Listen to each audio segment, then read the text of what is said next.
You're standing beneath a sky that refuses to choose a color. Snow falls without ceremony, small, steady, unannounced, as if the air itself has decided to remember. Boots move somewhere beyond the fog, heavy and tired, a rhythm you learn not to count. The gate ahead is the shape of an opening and the shape of a wound. Metal breathes in winter tones. You taste iron on your tongue. Before you drift off, take a moment to subscribe, but only if stories told in whispers are your kind of thing. Tell us where you're listening from, or which image stays with you after the last note fades. You're listening to Echoes of War. A strip of cloth touches your wrist, not warm, only there. A hand lingers a moment, a thread pulled taut between strangers. No one speaks. The snow erases edges, softens shadows, but it does not hide the wire, the posts, the blunt grammar of the place. The wind is low, like a thought that won't announce itself. Somewhere to your left, a whistle lifts and falls, then becomes distance. A figure moves through the pale, not fast, not slow, precise. You register height before you register face, movement before name. She passes a barracks like a sentence crossing a page, one written by someone who still remembers how to care. She's carrying nothing you can see and everything you can feel, purpose folded into silence, a map drawn in memory, the small weight of forbidden kindness. You keep your eyes on the ground. The ground is safer. But sound keeps returning. Wooden clogs against packed snow, breath in quick white threads, a tin cup striking a doorframe. 1212. The figure stops, kneels to adjust a binding, stands again. She looks past you, into you, through you, the way a person looks at a horizon they've measured against the bones. In the moment she passes, the air changes temperature, as though someone opened a door to a better weather inside her coat. The whistle blows again, sharp, declarative. A row shifts. A voice counts numbers that used to be names. Somewhere behind, a gate slams and the echo runs like water through stone. This is morning at Ravensbrück, though you don't know that yet. All you know is the geometry of waiting, the long cold line of obedience stretched across the yard. She moves differently. There's a logic to her steps, a rhythm that doesn't belong to this place. In a camp where movement is always reaction, hers looks like intention. You notice her hands, steady even in cold, the nails short and clean. Someone whispers, the interpreter, another, the courier. The words slide through the air like contraband.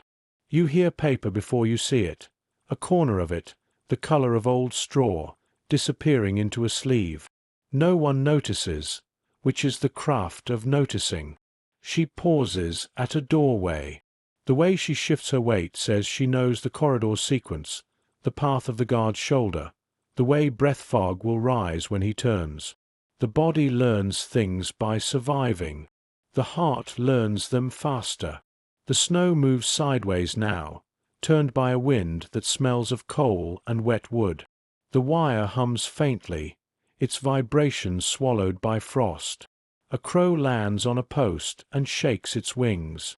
The sound of it feels almost human. The world holds itself together with weak string, and yet it holds. There's a rhythm underneath it all. Boots on gravel, breath on air, a clock somewhere in the commandant's office marking time for a world that no longer believes in it. She walks through this rhythm as if conducting it quietly. Every few steps she glances upward, not at the sky, but at the smoke rising from the chimneys. You can't tell whether she's measuring it, memorizing it, or defying it. Maybe all three. You're standing in a camp that should not exist, inside a morning that knows too much. The stories here prefer whispers, footprints, the small tilt of a wrist. She steps again, and this time you see the angle of her jaw, the set of her mouth, the way her eyes carry the habit of counting. The snow marks her shoulders, dots her hair, becomes part of her outline. She is not a symbol. Symbols are tidy. She is human, and that's what makes her dangerous. Somewhere in the distance, the forest waits. It stands just beyond the perimeter, pretending indifference. If you listen carefully, you can hear it exhale, a sound older than fear, patient as time. Years later, people will say her name beside that forest. They will call her brave, call her mad, call her angel. But right now, she's just a woman walking in the snow, holding something folded inside her sleeve and the knowledge that someday she might use it. A gust rises. The flakes thicken, spinning sideways like ash. In the glare, everything loses outline. Wire, barracks, sky. Only motion remains. She becomes that motion, small, deliberate, unbroken. Somewhere beyond the wire, a river flows under ice, whispering of direction. Somewhere beyond the guardhouse, a road points in two directions and intends both. Somewhere in her sleeve, a folded permit breathes like an extra lung. Every element of escape already exists. It just hasn't been named yet. The snow doesn't stop. It's the kind that doesn't melt even when it does. It lingers on coats, on roofs, on memory. It waits, like her, for the right moment to turn into water again. Far away, unseen yet certain, a lake lies frozen, smooth as glass, waiting to be walked upon. One day, years from now, the surface will thaw, and the same wind that carries ash today will carry only pollen. But not yet. Not this morning. Chapter 1. Lines on a Permit. Lines on a Palm. Paper that pretends to be power.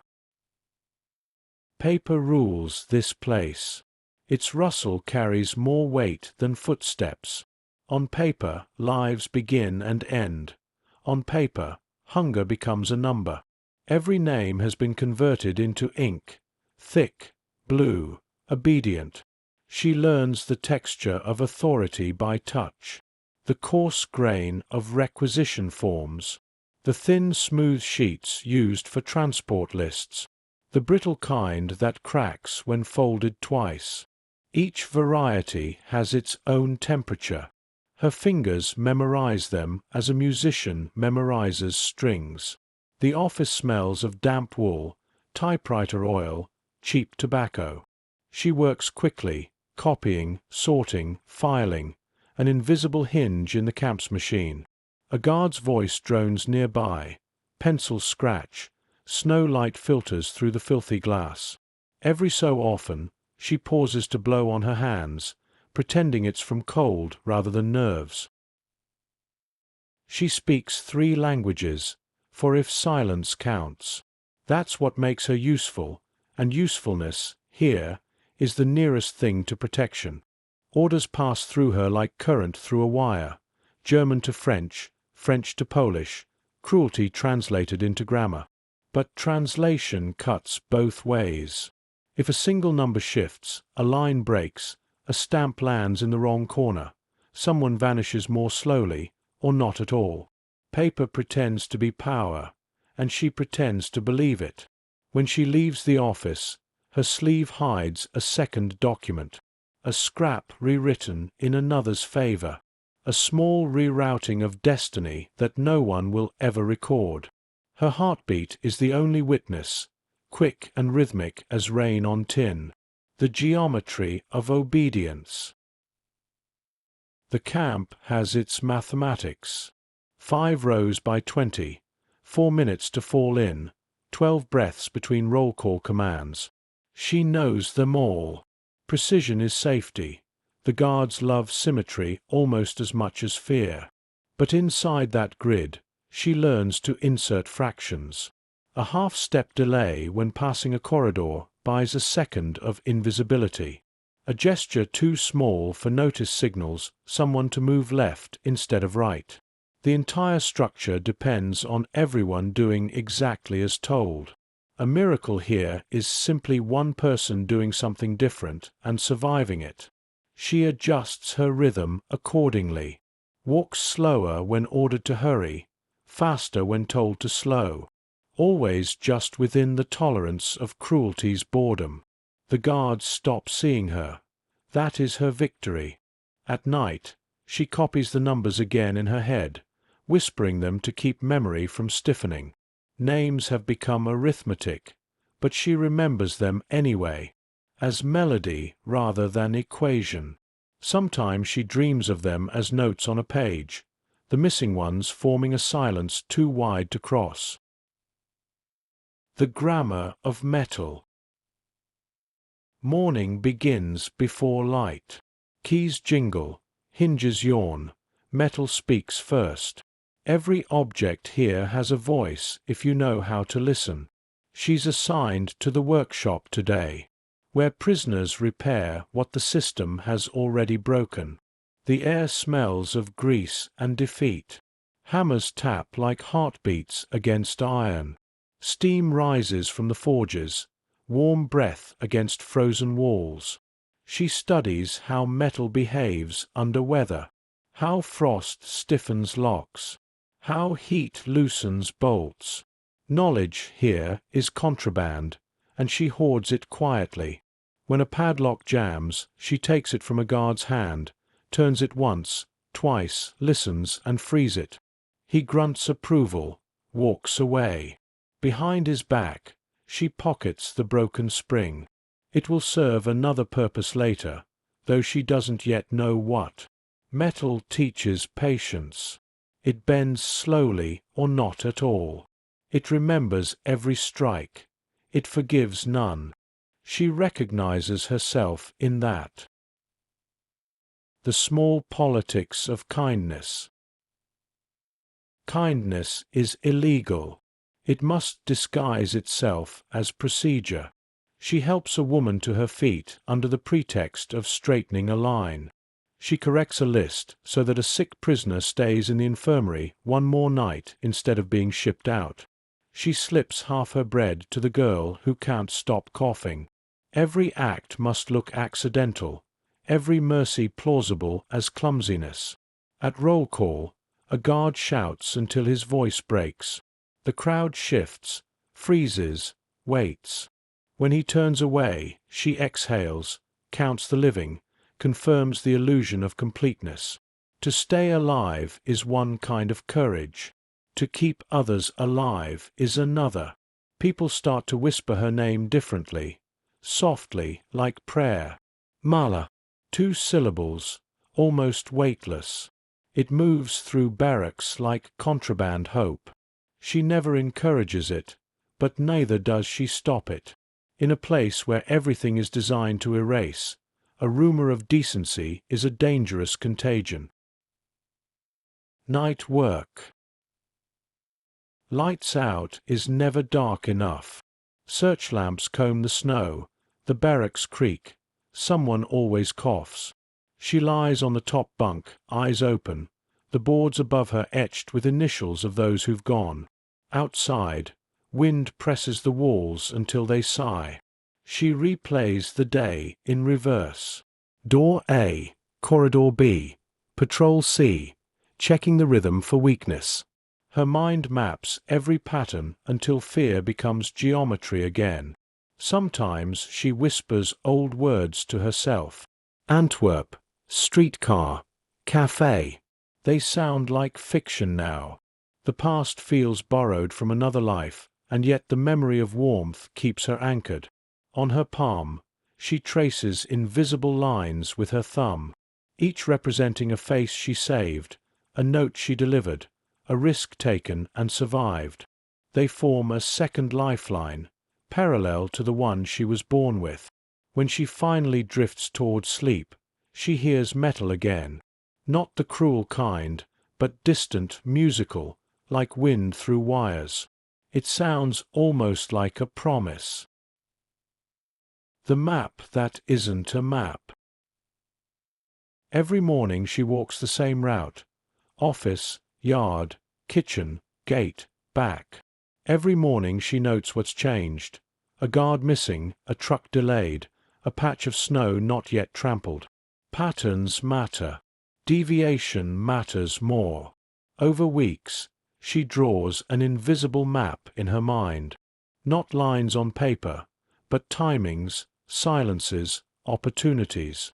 The map grows. So does the danger of carrying it. She keeps it folded inside her breath, updating it every time the world exhales.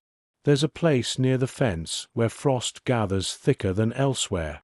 She doesn't know why, only that it feels like waiting. Sometimes she pauses there, pretending to tie her shoe, and the idea begins to take form. That offense, like a sentence, can be rewritten.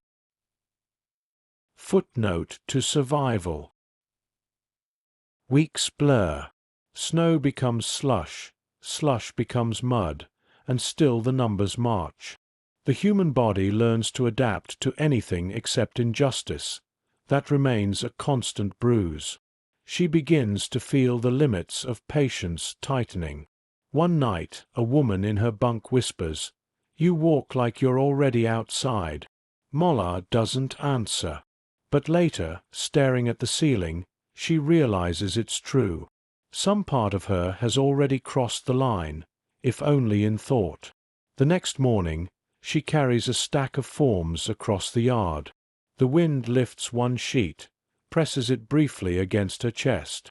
When she peels it away, the shape of her handprint remains in the frost. It looks like a signature. Somewhere deep inside her, something begins to sign its name to a plan. The snow continues to fall, indifferent, meticulous, endless. And beneath it, an idea germinates, quiet, invisible, patient. Chapter 2: A Name That Walked Between Barracks. The sound of names. In a place built to erase identity, sound becomes rebellion. Numbers are shouted, repeated, verified. But when a name is spoken softly, it feels like warmth. She collects them the way some people collect prayers. A French girl named Claire, who hums under her breath. A Polish teacher, Jadwiga, who once loved poetry more than bread. A Russian nurse who still wears her hospital badge as proof she mattered once. When Molla repeats their names to herself, they don't sound like defeat. They sound like persistence. The syllables form a tiny orchestra in her chest, playing beneath the official noise. At night she recites them silently, moving her lips without sound. The guards think she's praying. Maybe she is. She has discovered that a person remembered in language cannot be entirely consumed by numbers. So she carries names the way others carry contraband. Languages that breathe. Her tongue has learned many disguises. German to survive, Polish to belong, French to remember, Yiddish to mourn. Each carries its own weather. When she translates for officers, her voice is clean, practical, invisible. When she translates for prisoners, her tone shifts, softer at the edges, carrying fragments of comfort between the lines. Words become the only currency that inflation cannot destroy. Sometimes, when a new transport arrives, she hears dialects she's never known. She listens as if mapping geography through sound. Each accent a homeland smuggled past the wire. She envies language for its ability to cross borders. She envies breath for its freedom to leave the mouth and disappear without punishment. Once, an officer asks why she hesitates before certain words. She answers, "Some meanings are heavier in other tongues." He doesn't understand. He never will. The camp's music. The camp has its own orchestra of necessity. Hammers against steel, the rhythm of clogs on frozen ground, whistles marking shifts. Sometimes, in the laundry, a woman hums a folk song, and others join without realizing. A moment later they stop, startled by their own humanity. Molla hears it all and commits it to memory.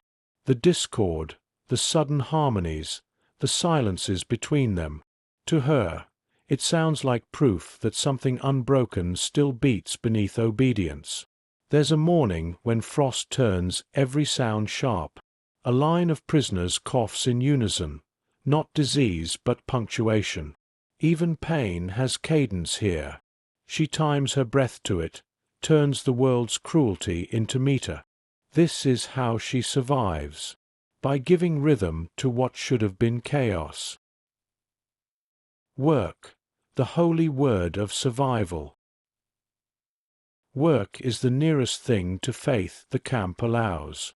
It promises nothing but delay, and delay is the same as hope.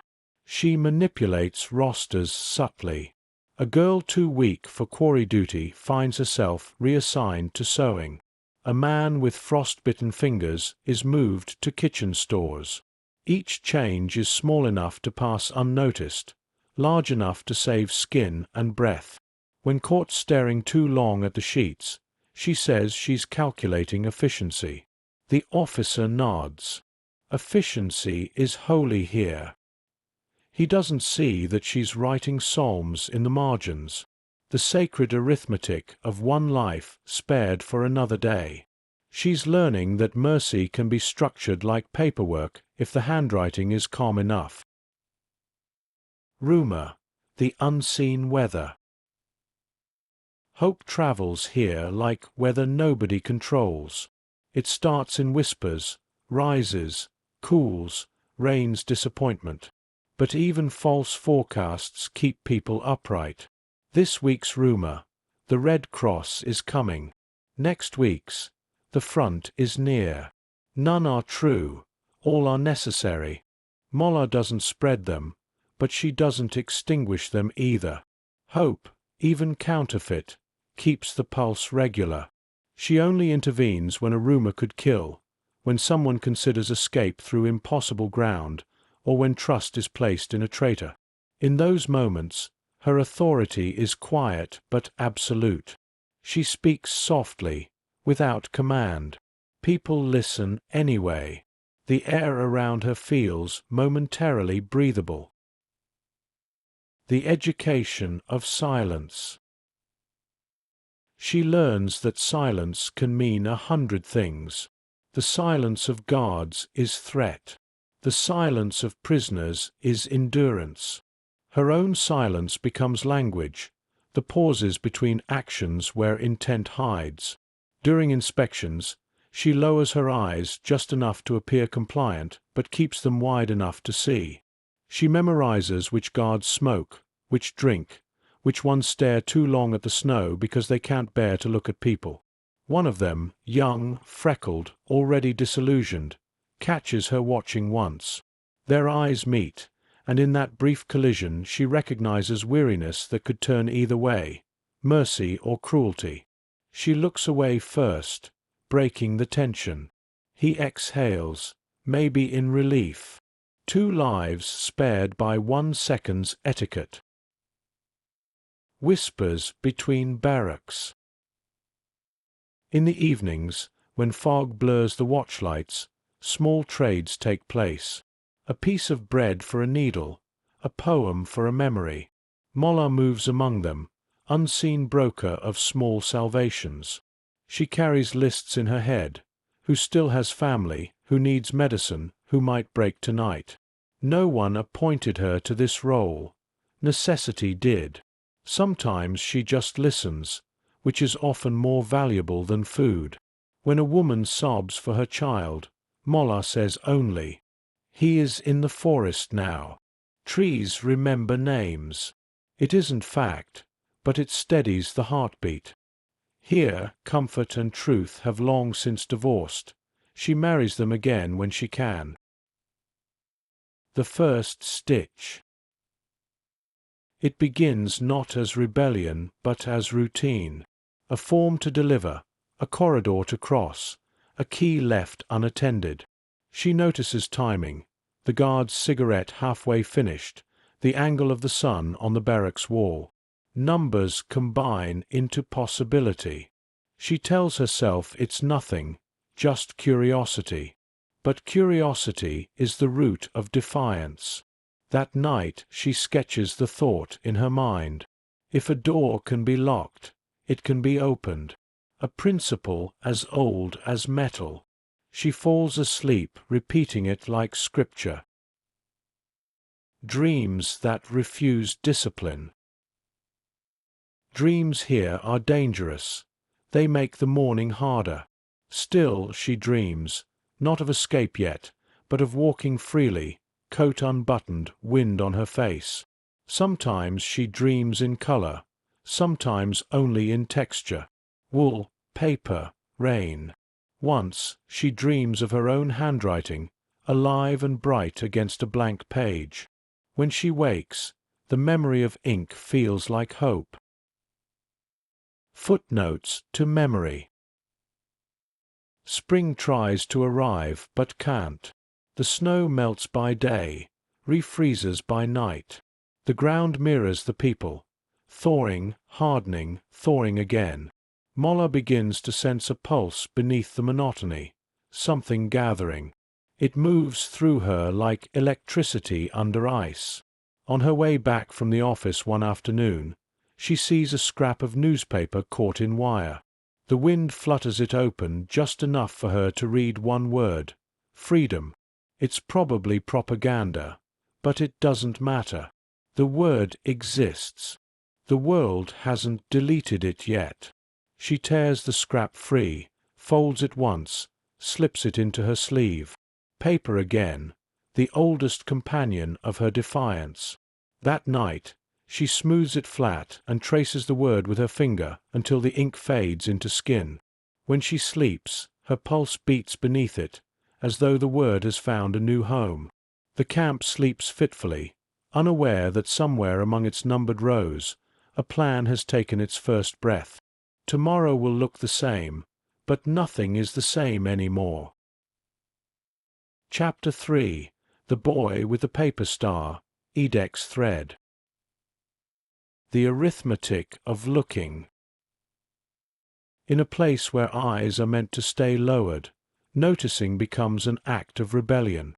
It begins with accident, a momentary glance during a transfer, her shadow crossing his. She doesn't yet know his name, only that his gaze doesn't flinch fast enough.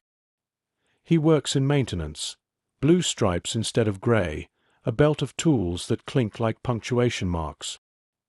He walks differently, not proudly, just precisely, as if rhythm itself were resistance. When he lifts his head, his eyes search, not for escape routes, but for reasons. The guards call him Edek. He's been here longer than most, one of the early arrivals who saw the system still learning its cruelty. His back bears the faint geometry of old whip lines, healed into a map. Every scar is a coordinate of survival. She notices that he hums sometimes under his breath, tiny notes, almost mechanical, as if the act of fixing hinges needs melody to stay human. Sound, in his hands, becomes craft again. That first look doesn't linger, yet something invisible is exchanged. Recognition without permission. In a place designed to erase mirrors, they become each other's reflection. The language of work. She begins to arrange her errands along his path. Nothing obvious. She's too careful for that. One day a document to the workshop. Another day a note to be translated near the generator shed. Always within the mathematics of coincidence. He senses the pattern but never breaks it. The danger of acknowledgement is equal to the comfort of it. So they invent a new syntax built on distance. A nod that means I'm still here. A drop tool that means I saw you. A silence that means wait. Around them, life continues its grim bureaucracy. Boots, whistles, the endless roll of numbers. But inside that noise, a new rhythm forms, too faint for the overseers to hear. She translates orders, he translates machines. Together they translate despair into sequence. Sometimes he passes her a piece of wire under the guise of repair. She pockets it without looking. Later, that same wire will lock one door or open another. They don't know which yet. Knowledge can be postponed. Trust cannot. From Edek's side. He notices her before he allows himself to.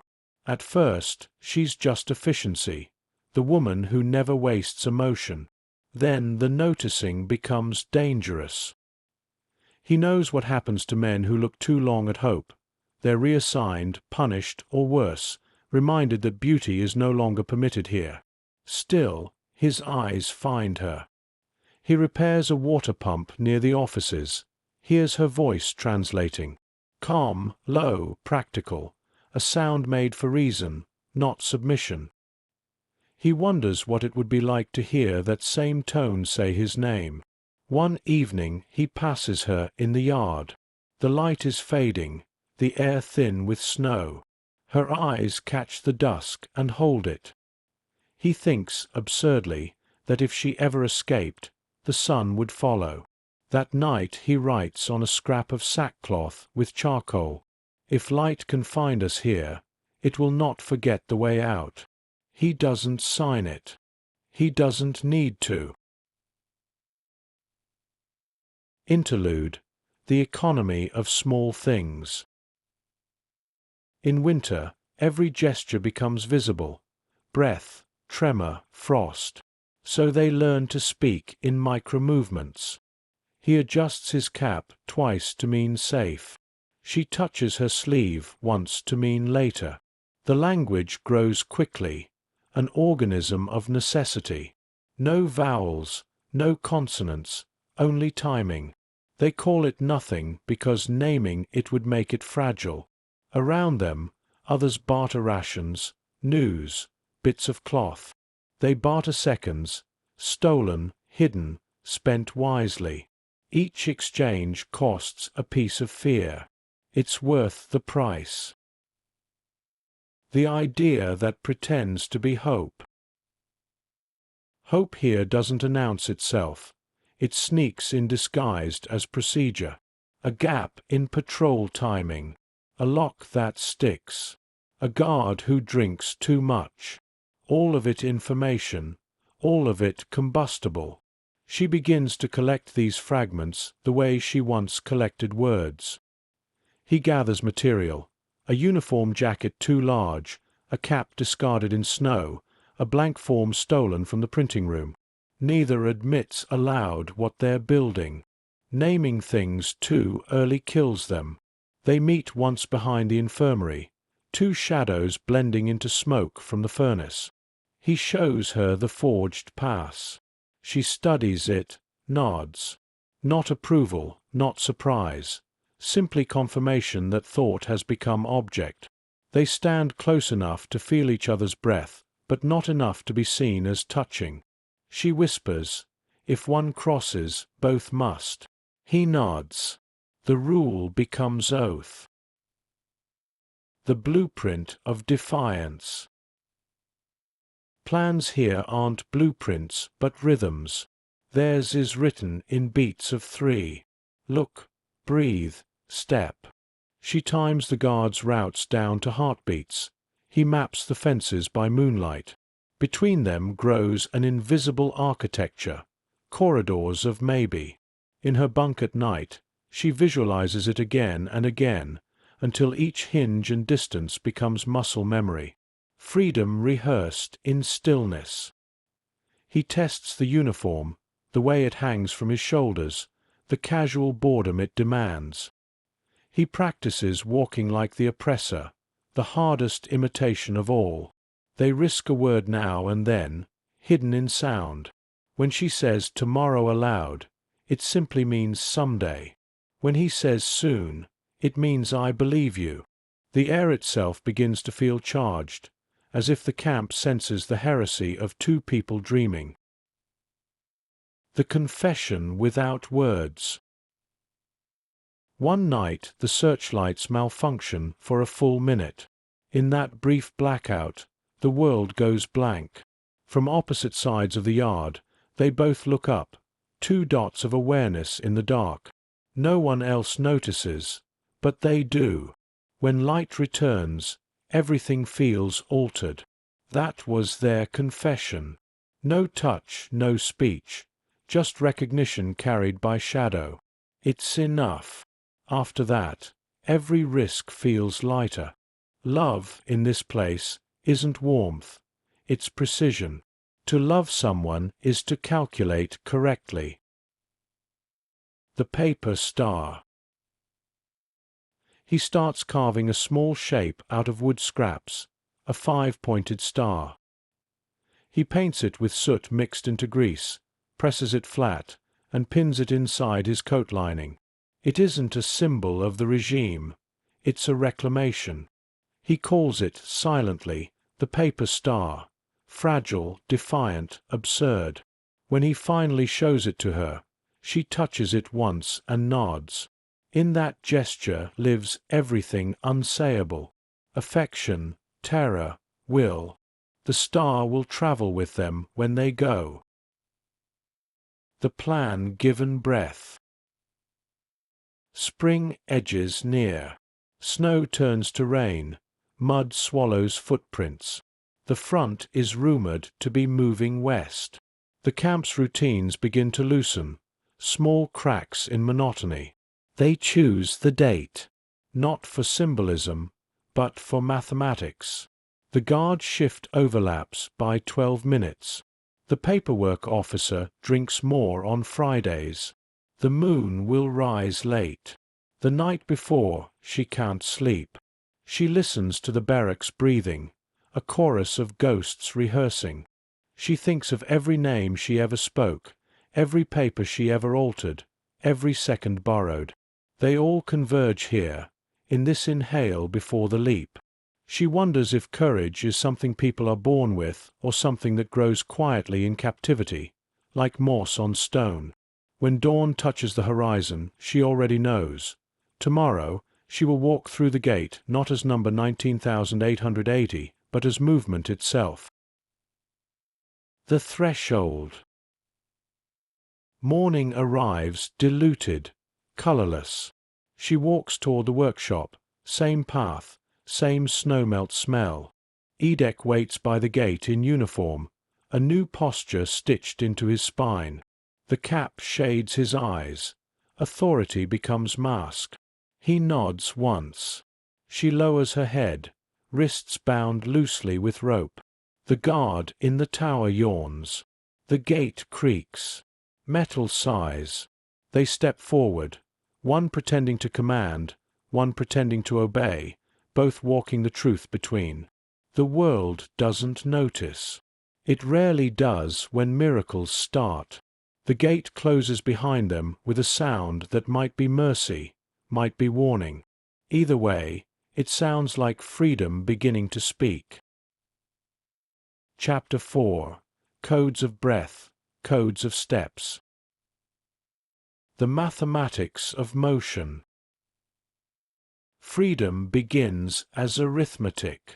Every step must fit into the camp's metronome. The guard's whistle, the dog's bark, the gate's hinge yawning open at the same minute each morning. She studies it all as if cramming for an exam that allows no second attempt.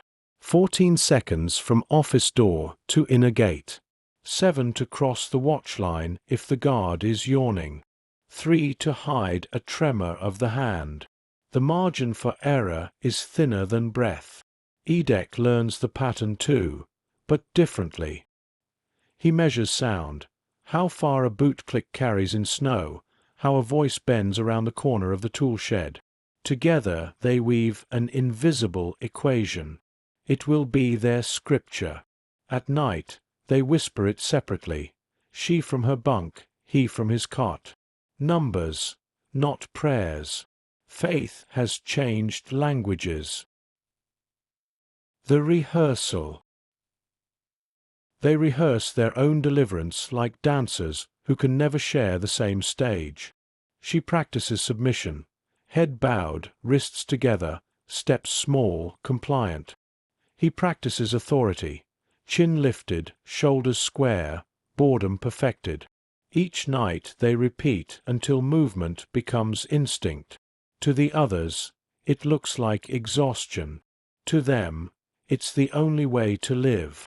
Once, during roll call, she deliberately drops her gloves. He retrieves them, returning them with the correct amount of disdain.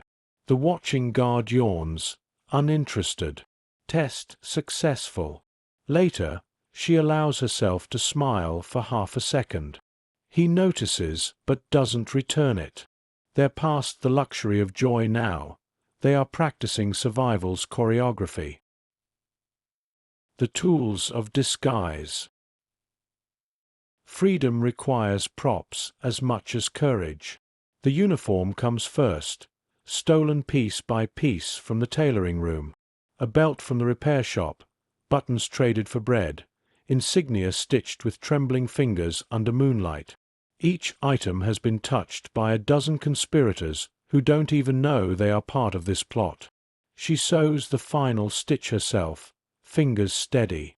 Edek tries it on behind the barracks one fog-heavy morning. It fits imperfectly, which is perfect. Imperfection means authenticity.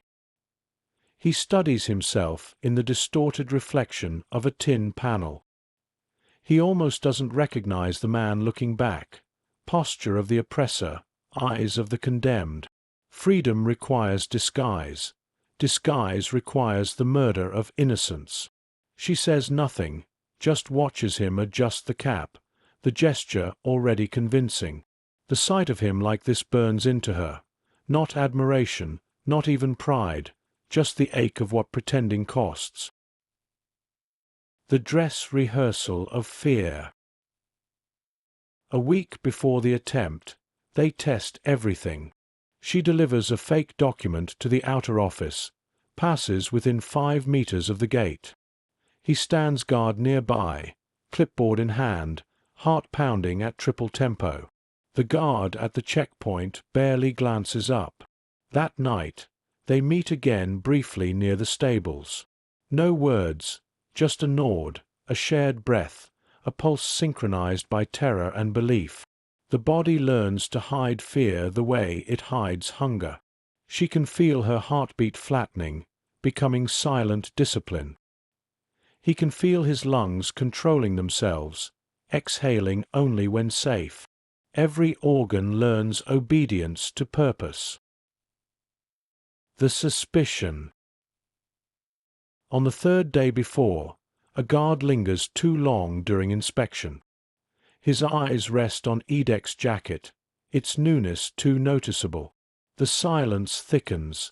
The moment stretches. Mola steps forward. "Permission to mend," she says in German, voice crisp, neutral. The guard snorts, waves them off. Her calm is the only barrier between survival and exposure. Afterward, she sits behind the kitchen, hands shaking for the first time in months. Edek finds her there, pretends to check the lock on the door. He doesn't speak. She nods once, meaning we continue. They have learned that fear, too, can be a rehearsal. The counting of days.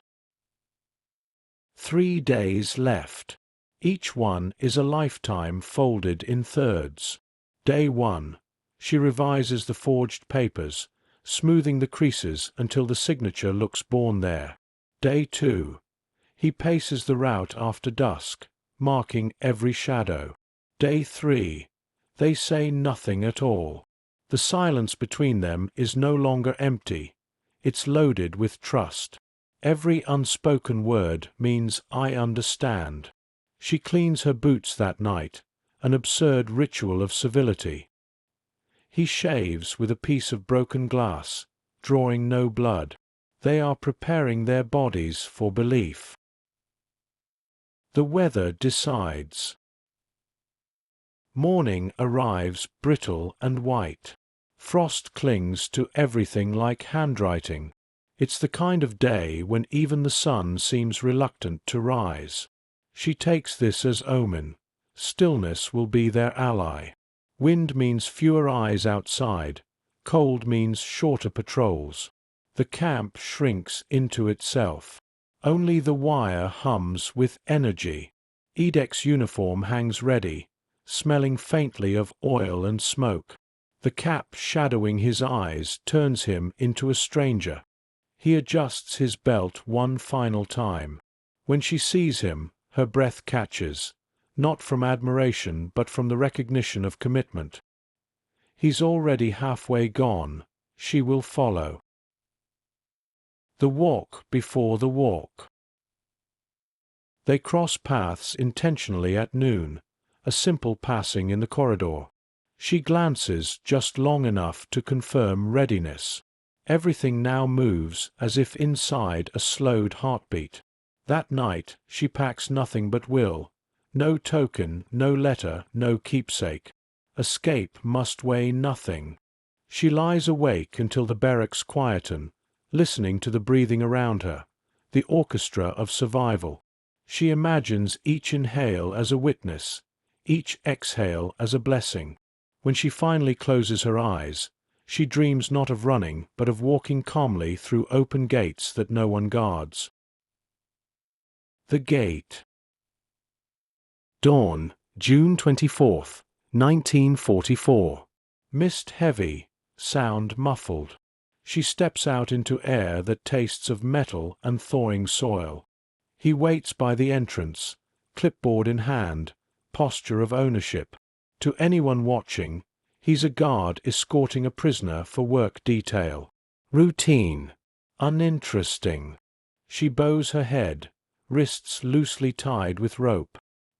He gestures toward the gate with a bored wave. The sentry nods without looking. The first gate opens with its usual groan. They pass through. The second follows. Beyond it lies the road, thin and endless, lined with pines. For the first time in 2 years, she feels wind without supervision.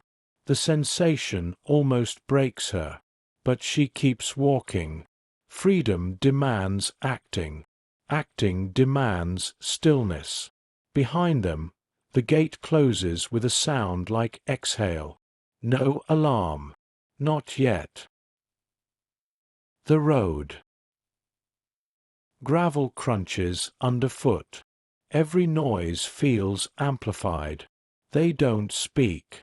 Even breath has weight now. A truck passes in the distance, its engine fading into hum. The world beyond the camp seems unreal, like a photograph developing slowly. At a bend in the road, she risks a glance backward. The fence has already disappeared into fog. It looks small, almost harmless.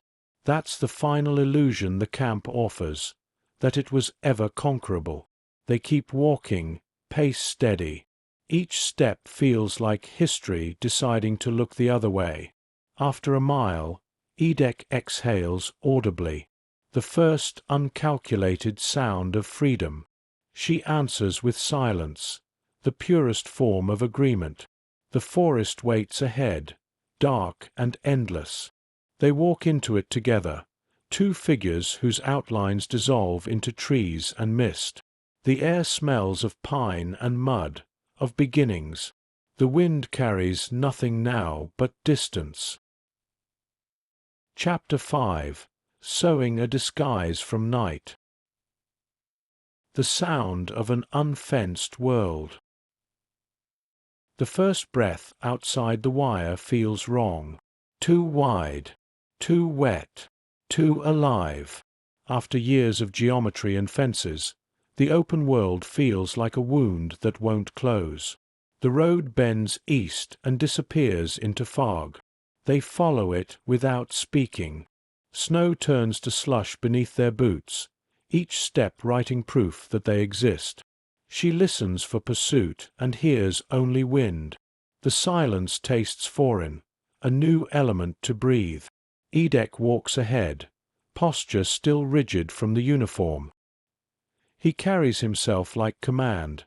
Habit hasn't caught up with freedom yet. She follows a half-pace behind, memorizing the sound of gravel as if afraid it might stop. The air smells of wet pine and smoke from unseen chimneys. Dogs bark somewhere distant, ordinary, domestic, terrifying. She realizes that even peace sounds dangerous after captivity. The barn. By dusk, rain begins, thin, endless, cleansing. They leave the road and cross a field toward a cluster of barns leaning under the weight of weather. The first is locked. The second opens to their touch, hinges sighing like tired lungs. Inside smells of straw, rust, old milk.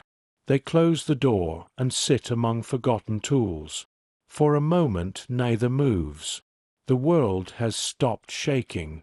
Edek removes the cap, the last piece of the disguise, and lets it fall. It lands face up, staring back at them with its dead insignia. He crushes it beneath his boot. She unwraps a crust of bread she's hidden since morning. They eat in silence, two people learning how to chew without fear. Each bite tastes of disbelief. Rain patters on the roof. Straw whispers under shifting weight. They could almost be anyone, anywhere. The simplicity hurts. After a while she says, barely audible, "Do you hear that?" He listens. Only rain. "That's what the world sounds like when it doesn't want something from you," she says. He doesn't answer, just reaches for her hand. The touch is brief, cautious, electric. The contact feels heavier than chains ever did. The night between. They don't sleep much. Freedom is too loud. Every creak of the barn, every gust of wind, sounds like pursuit. She lies on straw staring through a crack in the roof, counting stars like promises. They look indifferent, beautiful, exact. For a moment she remembers childhood, the open balcony in Antwerp, the smell of her father's pipe smoke, the hum of trams. Memory hurts differently now. It aches in colors instead of pain. Edek sits near the door, watching the darkness breathe. The uniform still clings to him. He can't bring himself to remove it yet. It's both disguise and shield, identity and sin. When she finally sleeps, he watches her face soften. The lines of endurance fade. What's left is astonishingly young. He realizes he's forgotten what youth looks like. Outside, an owl calls. Long, hollow, ancestral. It sounds like a question the night keeps asking. How long will freedom last? Morning. Dawn arrives pale, deliberate. The rain has stopped, leaving the air clean enough to taste. They step outside and blink at the brightness. The world looks unreasonably vast, sky like ocean, ground without walls. They move quickly, following a dirt path toward the forest edge. Mud clings to their boots, heavy and grounding. Each step away from the camp feels lighter, but also lonelier. She keeps glancing behind them, as if the wire might grow legs and follow. Edek touches her shoulder once. Forward. She nods. The first village appears beyond a hill, smoke rising from chimneys. Too soon. They detour, keeping to tree lines, avoiding eyes. Every house feels like a question they don't yet dare answer. By midday the sky clears. Sunlight falls on them for the first time without permission. It feels indecently kind. They stop and stand in it, faces tilted upward, silent gratitude radiating between them. The river. The river meets them at noon, wide, brown, alive with meltwater. It moves like time, indifferent, unstoppable. They follow its edge until they find a narrow place between stones. Edek wades first, boots sinking into silt. The cold bites instantly. He gasps but keeps going. She follows, teeth clenched, breath shallow. Halfway through she slips. The current grabs her leg. He catches her arm, pulls her upright. For one absurd moment they laugh, not from joy, but shock that laughter still exists. The sound startles even them. When they reach the far bank, they collapse in the reeds, soaked, shivering, alive. She presses her hand to the earth as if testing its reality. "It doesn't burn," she whispers. They stay like that for a long time, listening to the river talk to itself. It says nothing of safety, only movement. The crossroads. Late afternoon. A dirt road divides the woods. One way leads toward mountains, the other to a small village. Edek studies the ruts of cartwheels, the tracks of horses. Traffic means danger. Emptiness means starvation. They choose the latter. At the intersection stands a weathered crucifix. Someone has left wildflowers at its base, frozen into ice. She touches the wood, feels splinters catch her skin. Faith, like freedom, still requires pain to feel real. Edek removes his cap and murmurs something under his breath. Not prayer exactly, more habit. The gesture feels human enough to wound. The house with the shuttered window. Dusk again.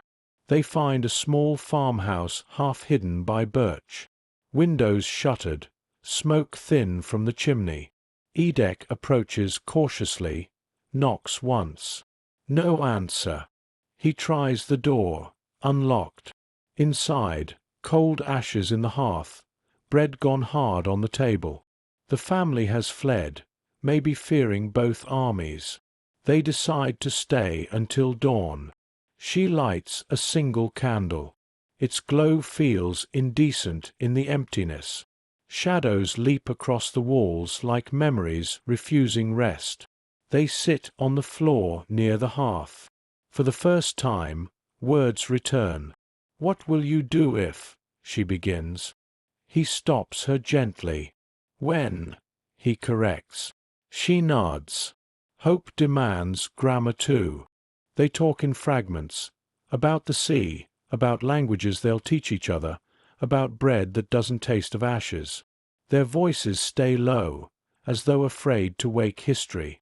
When silence comes again, it's not the camp's silence. It's something new, clean, almost merciful. The dream of cities. That night, she dreams of Antwerp. Streets washed by rain, tram bells, light on windows. Edek walks beside her in the dream, free and unafraid. No uniforms, no numbers. Just people, ordinary and miraculous.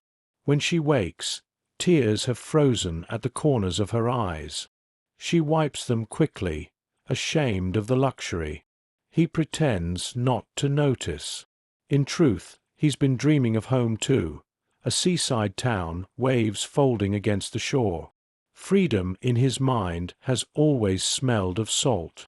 Outside, dawn reddens the horizon.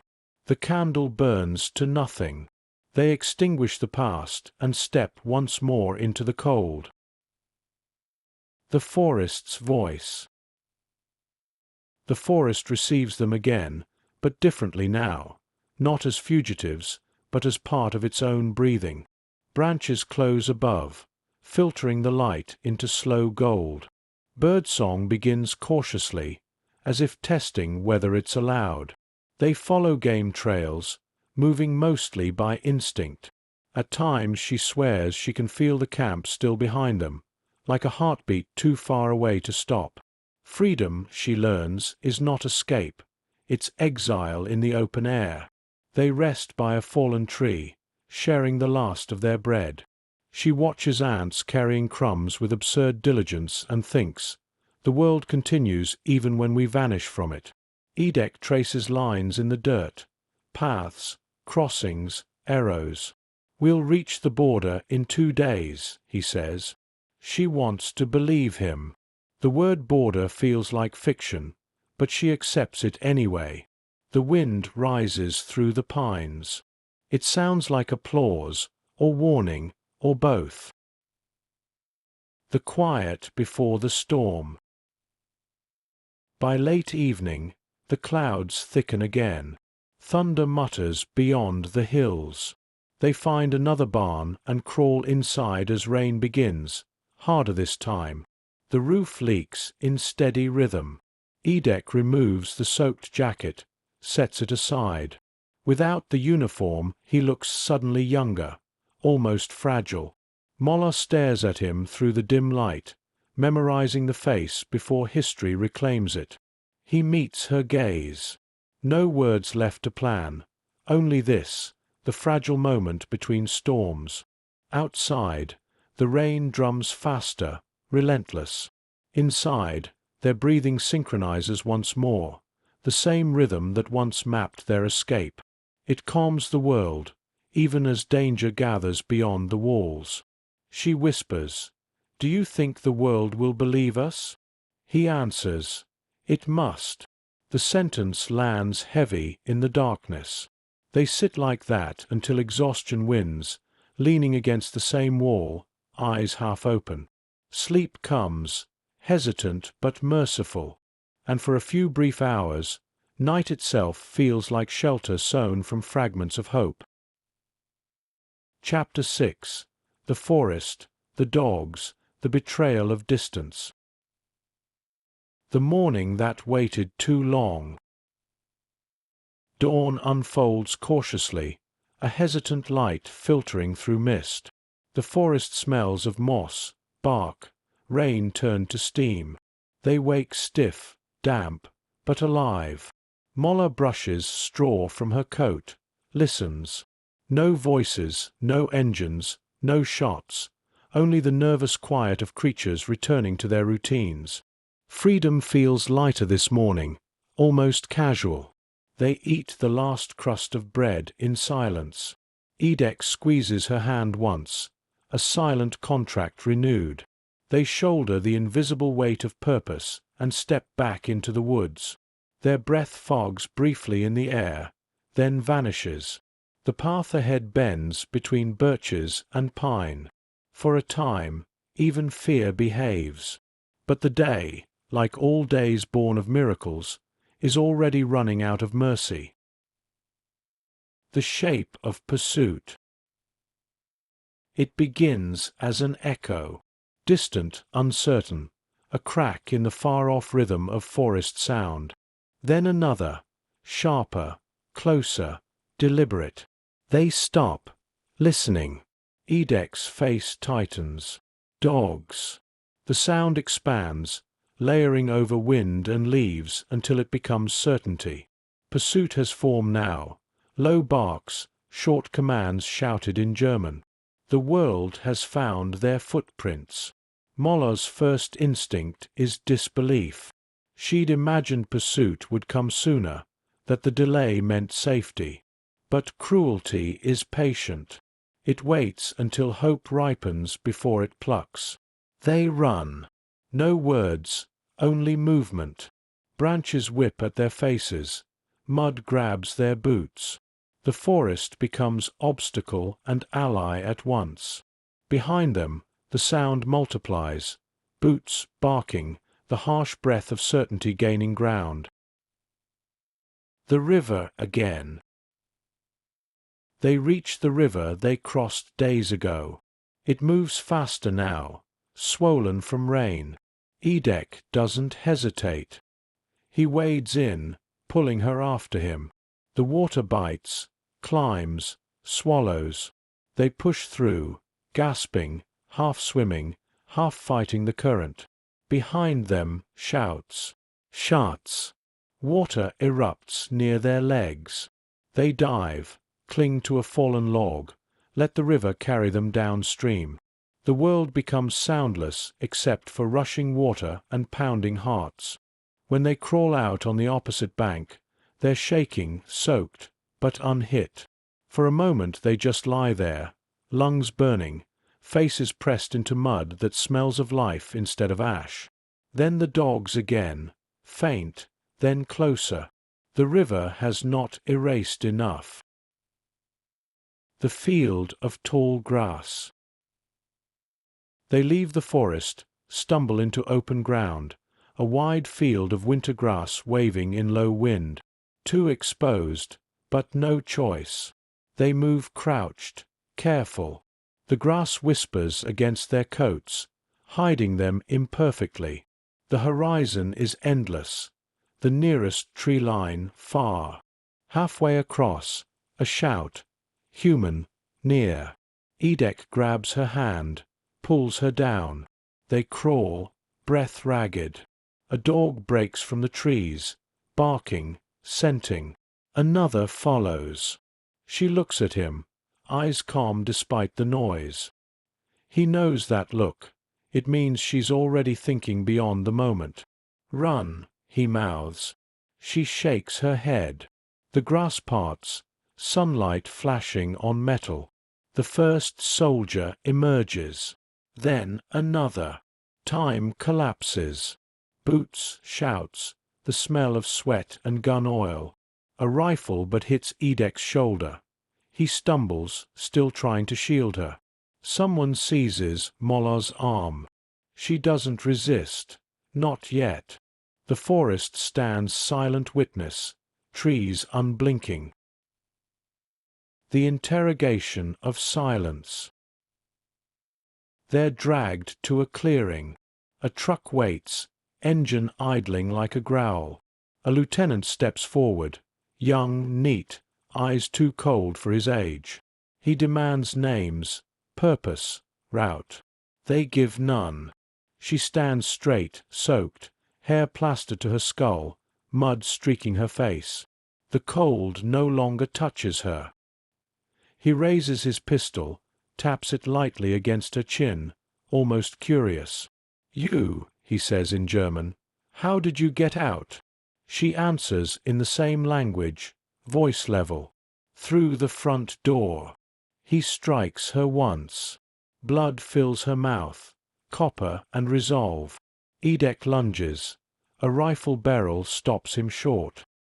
He tastes his own failure, bitter as ash.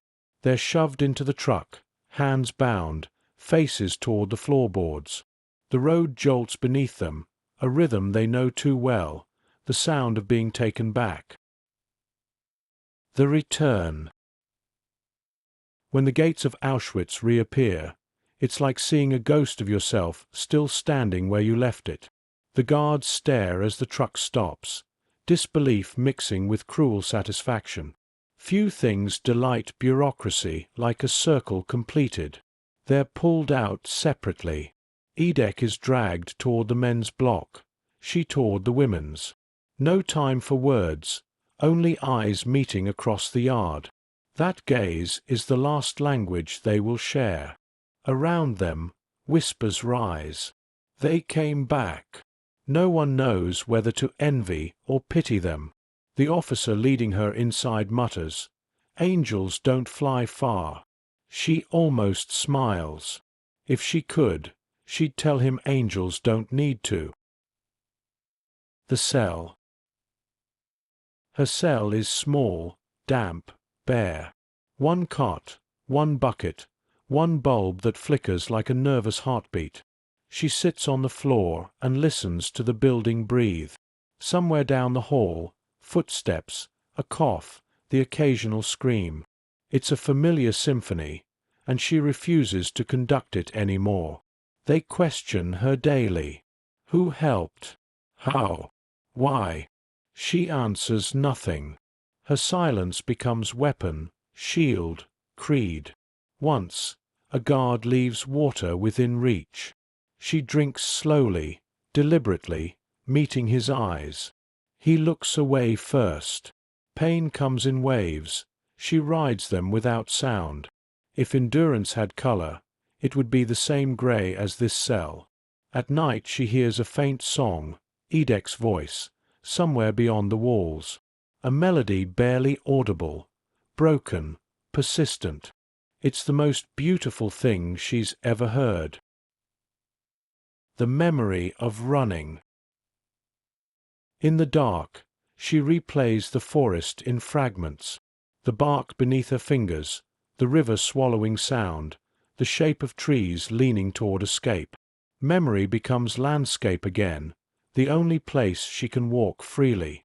She recalls Edek's hand pulling her from water, the brief burst of laughter that followed. Even now, she can feel it echoing against her ribs. She thinks of how freedom felt heavy at first, then lighter, then like air itself. That sensation has not died. It only hides under the bruises. She whispers to herself, "We did it." Not in triumph, but in confirmation. Escape, even if undone, still happened. That fact alone breaks the system's logic. The officer's dilemma. The young lieutenant visits her once more, late at night. He brings no guards. He stands in the doorway, unsure whether to speak. Finally, "Why?" The question sounds small, human. She studies him, the trembling hands, the eyes that avoid hers. He expects defiance or plea. Instead, she gives him truth. To prove it could be done. He nods once. Not agreement, not comprehension, just recognition that the answer will follow him forever. Then he leaves. She closes her eyes. For the first time since capture, she sleeps without dreaming. The last morning of rain. Days blur. Pain becomes routine. The air grows warmer. Spring approaches. One morning, she wakes to the sound of rain. It taps the roof softly, rhythm like memory returning. For a moment she pretends it's the barn again, that the world outside still holds room for forgiveness. She stands, stretches, faces the window, a narrow slit of grey light. The rain slides down the glass, each drop carrying reflection. She sees her face, thinner now, eyes clear. A guard opens the door. "Roll call," he mutters. She follows, calm. Her steps are steady, her breath unbroken. Freedom, she thinks, is not the absence of captivity, but the refusal to kneel inside it. Outside, the yard waits. Same mud, same wire, same sky. But she is different, and the world knows it. Chapter 7. The world inside the cell. The geometry of light. Light has its own cruelty. It enters the cell through a slit too narrow to call a window, cutting the room into equal halves, visible and unseen. Every morning she watches it crawl across the floor, marking the hours like a sundial of endurance. The walls sweat. The air smells of rust and old rain. Footsteps echo in the corridor, some heavy, some hesitant, none belonging to mercy. She has stopped counting days. Time here has no edges. It folds like wet paper. Her only calendar is the flicker of the bulb and the rhythm of her breath. Sometimes she stands just beneath the light, letting it strike her face. Not out of vanity, but defiance. Even trapped, she can still cast a shadow. The interrogation room. They bring her there daily. 2 guards, same routine. Handcuffs, corridor, the smell of wet concrete. The room is small, too clean. A table, a chair, a single sheet of paper waiting like an accusation. The officer always begins the same way. Name, number, reason for escape. She answers none. Silence is her last language, and she speaks it fluently. It drives them mad. They strike her, ask again. She bleeds, asks them in return, "Why are you still here?" The officer flinches, though he hides it. He's young. The same kind of youth Edek once had before the world turned discipline into destiny. He doesn't know that cruelty has a sound, the crack that comes after you've already broken the object you meant to control. When the session ends, she walks back on her own. The guards don't drag her anymore. They've learned she can't be moved by force, only by purpose. The quiet rebellion of stillness. In the evenings, when the corridor grows dim, she listens. Somewhere beyond the wall, a man coughs, another prays. Sometimes, faintly, a melody, the same soldier's song Edek once hummed. The first time she hears it, she thinks she's dreaming. The second time, she hums back, almost inaudible.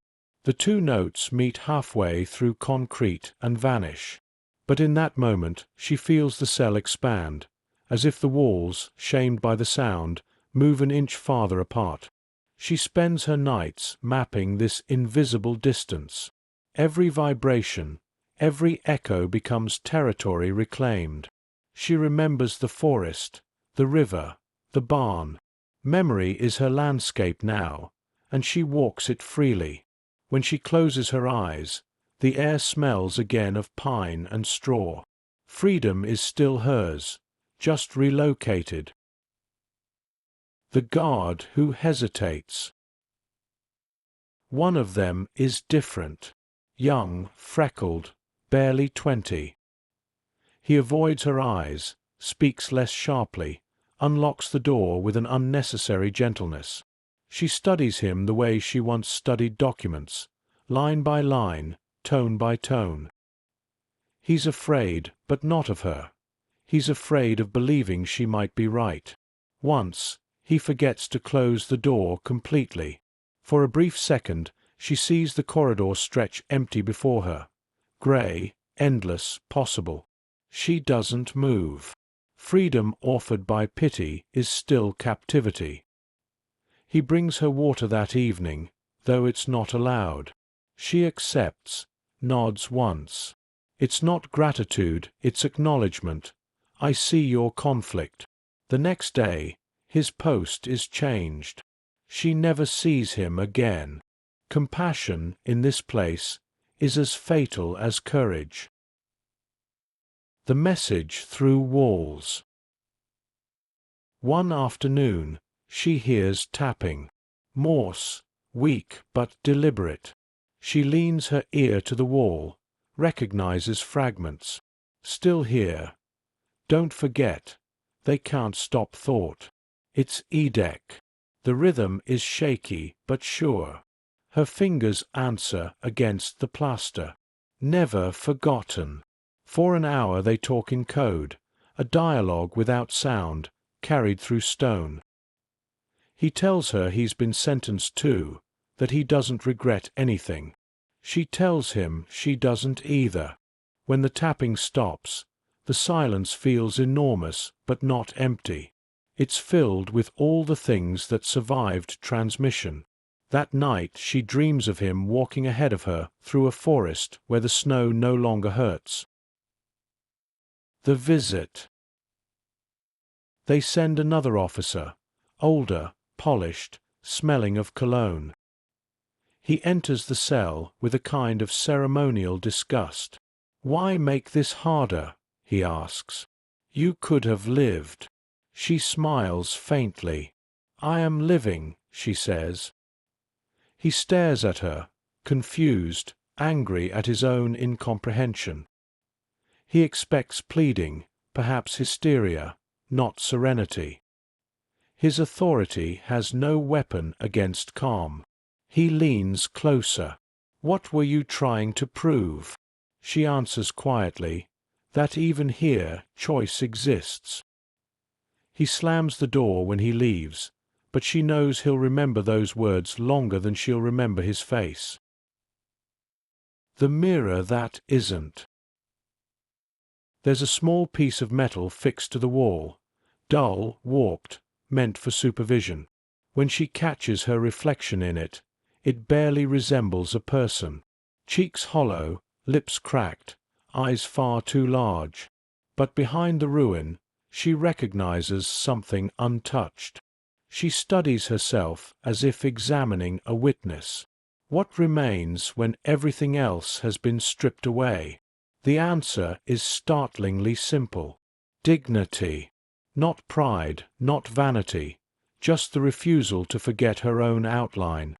She straightens her back, smooths her hair, meets her own eyes in the dull metal. The gesture feels sacred, a ceremony of self-respect performed for no audience at all. The sentence. The verdict arrives on a Tuesday, carried by routine. Death by hanging, public. It's meant as warning, as theatre. The guard who reads it won't meet her eyes. She listens, head tilted slightly, as if receiving weather information.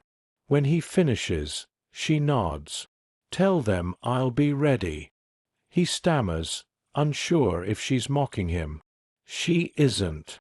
She simply refuses to give them the satisfaction of surprise. When he leaves, she sits on the cot and breathes. Her hands are steady. Her pulse is even. She feels strangely weightless, like a story that's already written its final line and can now rest. The night before. The prison grows restless. Whispers move through corridors like smoke. Tomorrow. She lies awake, eyes open to the faint shimmer of light on the wall. She imagines Edek in his cell, perhaps doing the same. Somewhere, the rhythm of his breathing overlaps with hers. She speaks to him silently. We made it farther than they ever expected. She thinks of the snow that doesn't melt, of the barn, of laughter too brief to echo. Each memory sharpens rather than fades.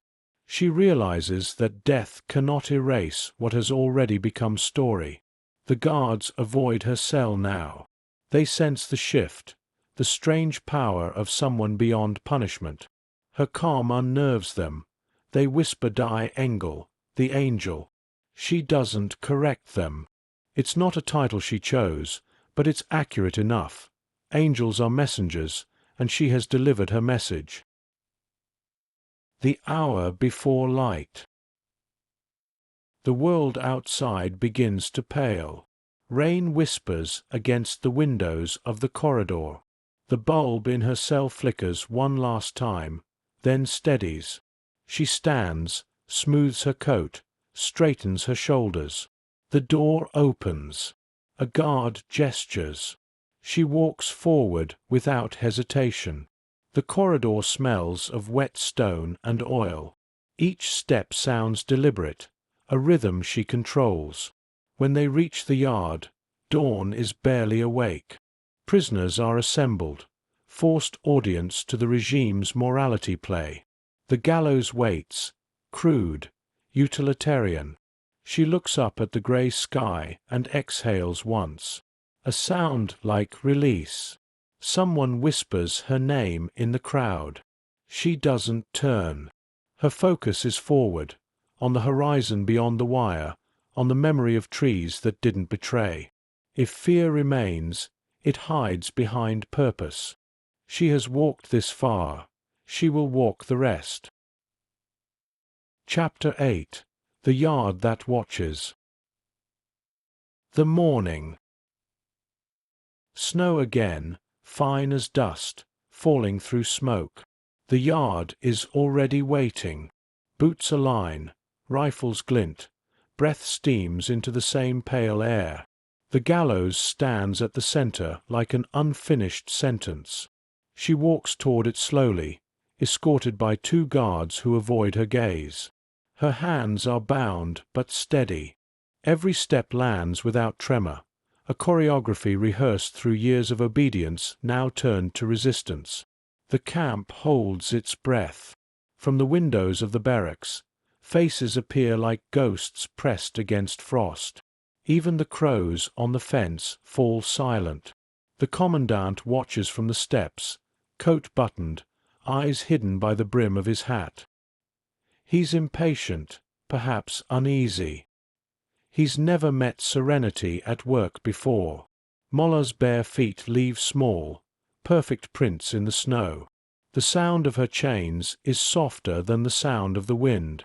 She reaches the platform, looks up. The rope sways faintly, its frayed end brushing her shoulder. It smells of hemp and history. Someone reads the verdict aloud. The words stumble in the cold, bureaucratic syllables muffled by air that refuses to carry them. When the officer finishes, there's silence, the kind that knows it's being watched by time.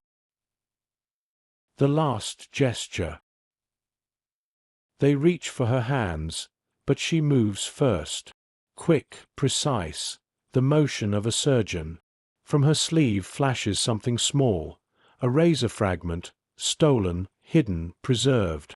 Before anyone understands, she draws it once across her wrist.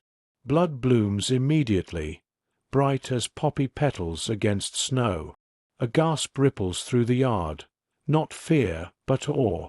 She lifts her arm high, the red spilling down her skin like ink across a page. Her voice rises, calm, clear, impossibly loud for its size. I will die as a person, not as a number. The words hit the air and stay there. Even the guards freeze. The rope dangles forgotten. The commandant shouts something, but his voice sounds smaller than hers. A shot cracks. The echo lingers. Her body collapses, but the posture of defiance remains etched into the snow, an imprint that the flakes refuse to cover. The witnesses. The crowd doesn't move at first. Shock has weight. Then someone sobs, not loudly, but as if realizing emotion still exists. Another follows. The guards bark orders. No one responds. The entire camp seems suspended between breaths. Edek hears the commotion from his cell. He doesn't know the details, only the tone, something irreversible. He presses his hands against the wall until his nails break. Then, faintly, a smell of smoke, the ritual of disposal beginning. He closes his eyes and whispers her name once, just once, so softly that even the walls can't hold it. Outside, snow keeps falling, erasing everything except that patch of red where she fell. The color refuses to fade. The cold preserves it like testimony. The commandant's shadow. Later, the commandant walks the yard alone, muttering. He stares at the stain, at the rope swinging idly in wind. No one dares meet his eyes. He tells his adjutant to wash the platform. The soldiers obey, but the blood remains faintly visible, like writing beneath erasure. That night, he drinks heavily. He dreams of her face, of words that cut deeper than bullets. In the dream, she stands in the same snow, untouched, looking past him as though he were already history. When he wakes, the hangover feels like guilt. He won't name it, but it will stay with him until his own trial years later, when witnesses speak her name again. The rumor. The story travels faster than boots. Within a day, every barracks knows it. Within a week, so do other camps. Each retelling changes slightly, but the essence remains. She cut her wrist. She shouted. She chose her own ending. The tale becomes insulation against despair.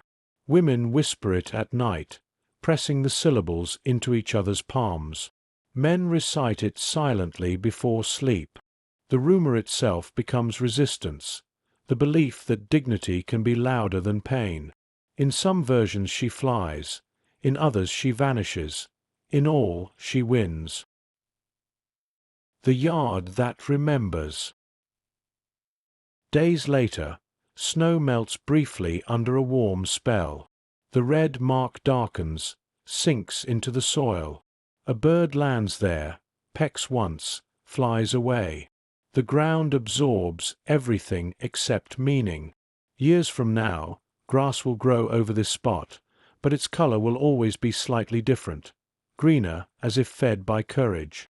Even the wind seems changed. It no longer howls here, only murmurs, as though repeating her final words to anyone who will listen. Edict's End. 2 months later, they hang him too.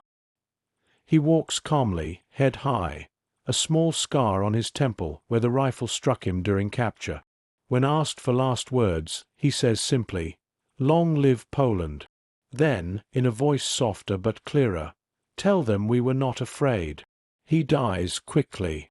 The crowd doesn't flinch this time. They've already seen immortality once. But among them, someone whispers, "He followed her." And somehow, that sounds less like tragedy than reunion. That night, prisoners light a tiny scrap of cloth in his honor. They hide the flame inside a tin cup until it burns out. In its smoke, they imagine both their faces, hers fierce, his steady, blending into one continuous breath. The afterimage. Evening falls again on the same yard. The gallows still stands, empty, useless now. It has become monument against its own purpose. The sky clears. Stars emerge one by one, indifferent witnesses. The snow glows faintly in their light, smooth except for one small depression where the blood once was. A gust lifts powder into the air, glittering fragments spinning upward like ashes pretending to be constellations. The prisoners watching from windows think, just for a moment, that it looks like her, rising, dissolving, refusing to stay still. The testimony of silence. Weeks pass. Transports arrive. Roll calls continue. The machinery resumes its rhythm. But something has shifted. The silence between orders feels different now. Deeper, heavier, thinking. When guards shout, echoes hesitate before returning. When officers give speeches, their voices tremble on certain words. It's as if language itself has been contaminated by what she said. A witness later writes, "After her death, even the wind in the yard changed direction. History rarely records wind, but this one did." The yard watches still. Spring comes. The last snow melts into puddles that reflect the wire and sky in equal measure. No one mentions her aloud anymore, but her presence remains, not as memory, but as habit.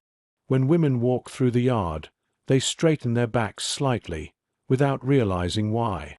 When guards shout, they pause, however briefly, to measure their own voices against hers. The yard watches them all, patient, knowing, eternal. It has seen the system flex its power and then flinch before one human act. It has learned that courage, once spoken, cannot be unspoken. Somewhere beneath the surface, a single thread of red still runs through the soil, a vein of defiance feeding the roots of the birch trees beyond the wire.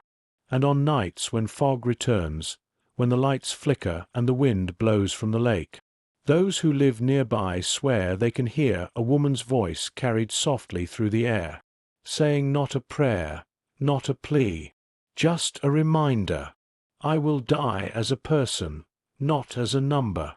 The yard listens, and so does history. Chapter 9. The Return of the Boots. The yard empties, the sound remains. The next morning, work continues. Whistles, roll calls, the monotonous clang of the camp's daily machinery. To an outsider, nothing has changed. But inside the rhythm, something has shifted. A small distortion in time, a pause between commands where silence lingers too long. The yard is empty now, yet still occupied. The snow where she fell has hardened into ice, gleaming faintly under the thin sun. When boots cross that patch, they slip. Men mutter. Women glance down, pretend not to see. No one dares to say why. But everyone knows. Even frozen, the ground remembers. The inventory. The officers hold a meeting. Papers shuffle. Voices murmur. Everything must be recorded, catalogued, neutralized. Incident concluded. One of them says. Objects recovered. One razor fragment, one blood-stained coat, one pair of boots. The boots are standard issue, cracked at the seams, soles worn thin. They are placed in storage, tagged with her number, the same digits she refused to die by. The officer notes it without comment, unaware that he has just archived a relic. History loves its irony quiet. Later, a clerk tasked with cleaning the boots hesitates. The leather smells faintly of snow and iron. He wipes it anyway, but the stain beneath the laces never fades. The Whisper Network. That evening, whispers move like smoke through the women's barracks. They travel in fragments. She stood tall. She said no. She made them watch. Every retelling adds light. Facts blur. Meaning sharpens. Someone claims she broke the rope. Another insists she smiled before dying. None of it matters. All of it is true. In the far corner, an older prisoner murmurs, "Angels don't need wings. They only need witnesses." No one laughs. Faith has changed shape. It no longer rises upward. It passes sideways, woman to woman, hand to hand, breath to breath. The guards pretend not to hear, but rumor has weight, and weight changes posture. Even they walk differently now, avoiding her section of the yard as if superstition were contagious. The guard who collects silence. There's one guard who can't let it go. He's the one who escorted her to the gallows. Since that morning, he hears her voice every time he lights a cigarette, a phantom echo between the inhale and the match. He tries to drown it with work, with orders, with alcohol. None of it helps. When he dreams, the snow always falls upward, and she's standing in it, eyes open, calm. He begins collecting objects she once passed, a pencil stub, a button, a torn scrap of paper. He hides them in his quarters, unsure why. He never tells anyone. Years later, when the camp is liberated, those same items will be found in a drawer labeled miscellaneous. Historians will call them evidence. He would have called them confession. Edek's shadow. In the men's block, her story arrives like prayer. Edek's friends pass it to him through coded phrases. He listens without expression. She fought, someone whispers. She cut her wrist. She said she'd die as a person. He nods once, then says quietly, "Then she kept her promise." That night he scratches something into the wall of his cell using a nail. She walked through the gate twice. Once as prisoner, once as proof. When the guards find it later, they erase it with lime. But words, once carved into air, tend to linger. Even lime can't silence them completely. The record. Somewhere, an SS typist fills out a report. Her handwriting is immaculate, her detachment perfect. Subject: Zimetbaum, Moller. Cause of death: suicide following recapture. No mention of words spoken, of blood in snow, of silence that rippled outward. The report ends neatly. Case closed. But the carbon copy will travel. Filed, stamped, misplaced, rediscovered decades later. Each time it's read, the space between the lines grows louder. Official silence has a way of amplifying what it tries to bury. The work continues. Days turn into weeks. The transports keep arriving. Numbers replace names. Names replace memories. The system continues its rhythm as if one act of defiance could be absorbed and forgotten. Yet the air disagrees. Something invisible persists, a vibration in the fences, a faint hum in the wires when wind passes through. Those who have been here long enough hear it at night. Some think it's the wind. Others know better. Mollah's absence has become presence. Every command echoes slightly longer than intended. Every prayer, whispered beneath blankets, sounds closer to courage than despair. Freedom, it turns out, can survive even repetition. The interpreter. One day, a new translator is assigned to replace her. A young woman, Czech, trembling but precise. She sits at the same desk, touches the same typewriter, feels the indentations left by fingers that refuse to surrender. She types her first document slowly, as if afraid the keys might remember. When she pauses, she swears she hears a faint ticking, like breath trapped inside metal. That night she dreams of snow falling on ink, of paper that refuses to absorb blood. When she wakes, she starts keeping her own hidden notes, names, dates, rumors, everything that the reports omit. Years later, those notes will become testimony. In that way, Mollah continues translating, through others across time. The return of the boots. Weeks later, a shipment of worn footwear is prepared for reallocation. A guard carries the crate, muttering at its weight. Inside, the pair of boots with the faint stain still visible. When the crate tips, one boot falls, landing upside down in mud. He bends to pick it up, pauses. The tread mark it leaves in the earth looks disturbingly human, a perfect imprint of a step frozen mid-stride. He wipes his hands, unsettled, mutters something about superstition. That night, it snows again. By morning, the print is gone, but the story remains. Somewhere beyond the wire, spring is beginning. Somewhere beyond memory, she is still walking. The sound beneath the ground. Months later, when the camp begins to crumble under the weight of its own history, workers digging near the yard uncover a patch of soil darker than the rest. They don't speak. One crosses himself. Another whispers, "Here." They cover it again, pretending it was nothing.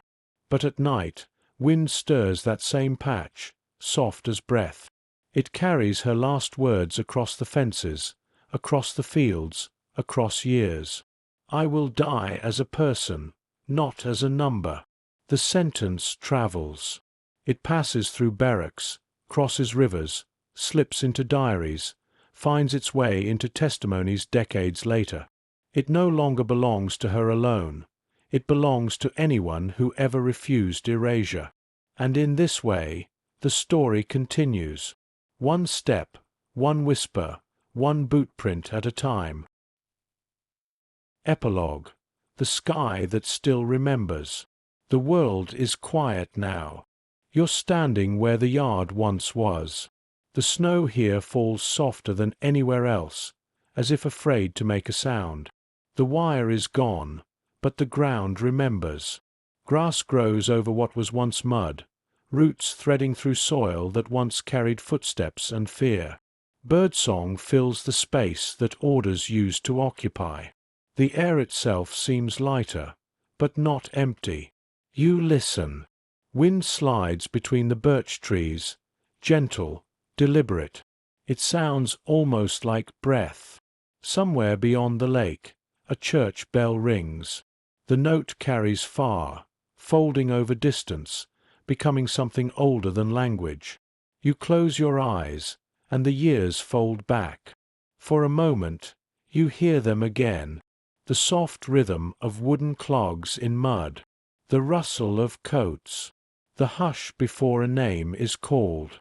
Then her voice, clear as frost. I will die as a person, not as a number. It doesn't echo, it lingers.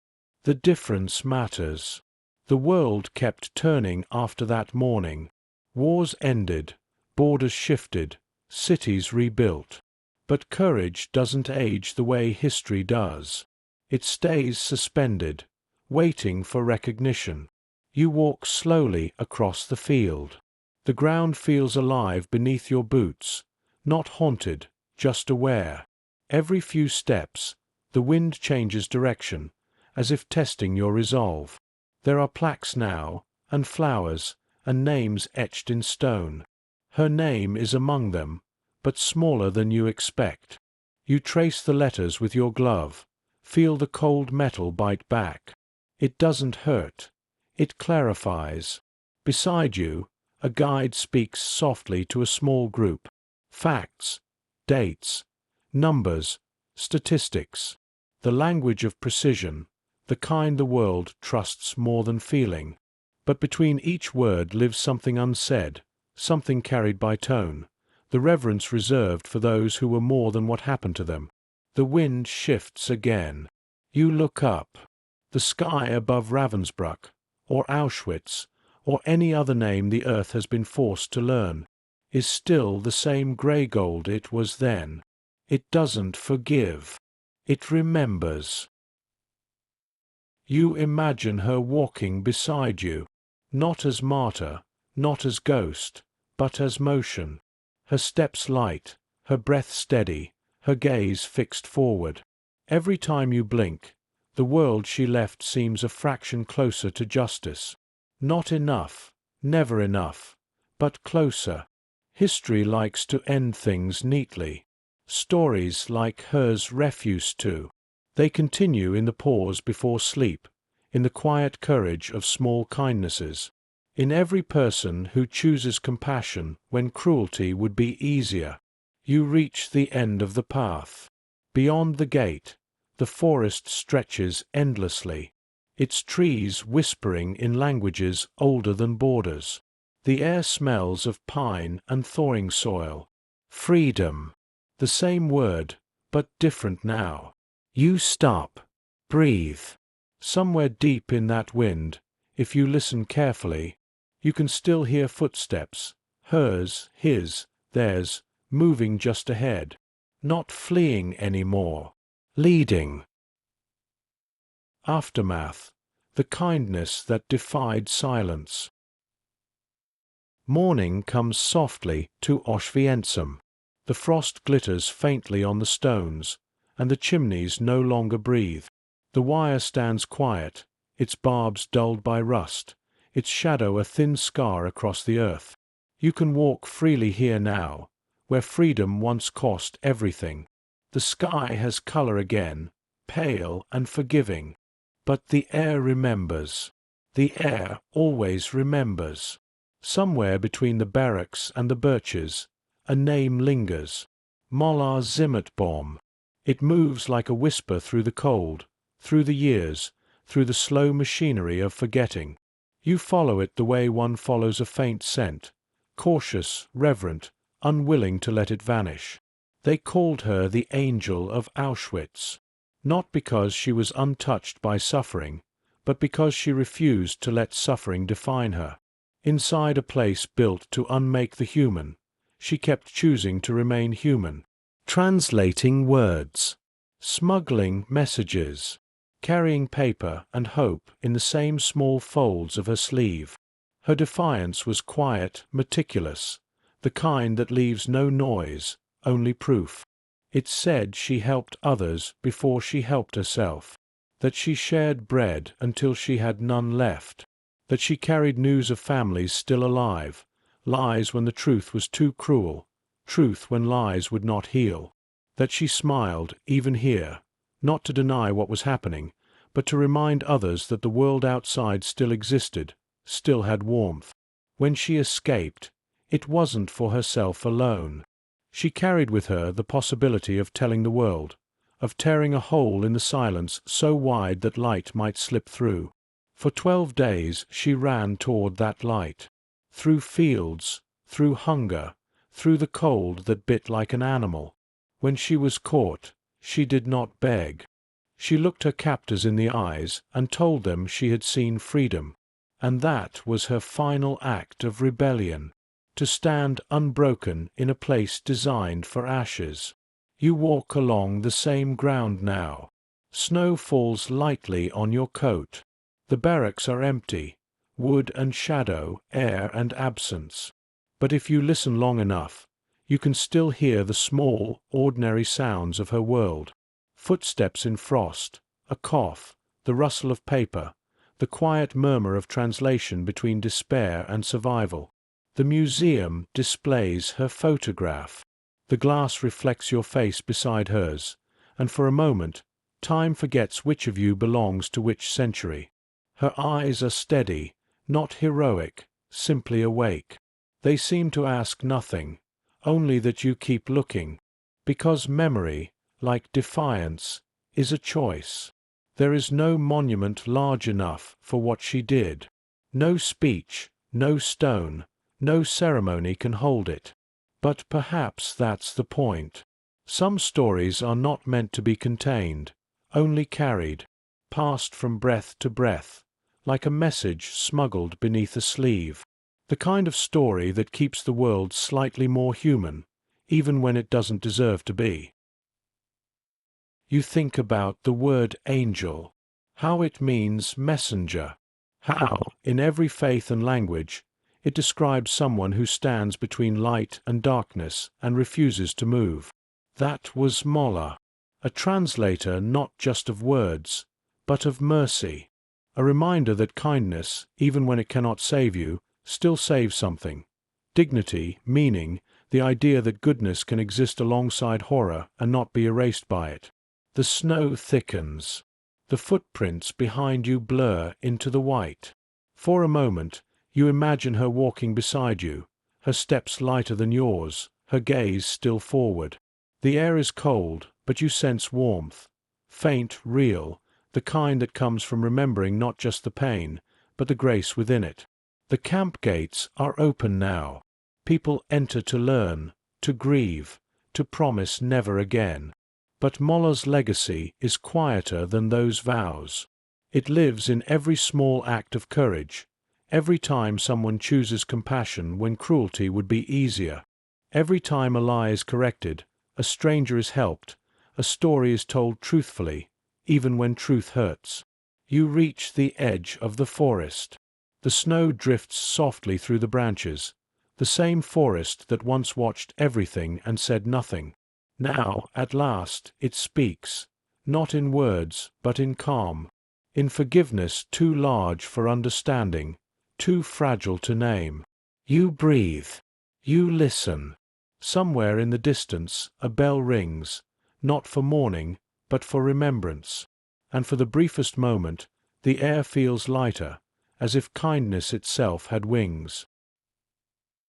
Before you drift off, take a moment to subscribe, but only if stories told in whispers are your kind of thing. And tell us where you're listening from, or which image lingers with you the most. Thank you for listening. You've been part of Echoes of War, where stories rise on quiet wings, and the past still circles above us, refusing to land. Now, breathe in the stillness. Let the past unfold at its own pace.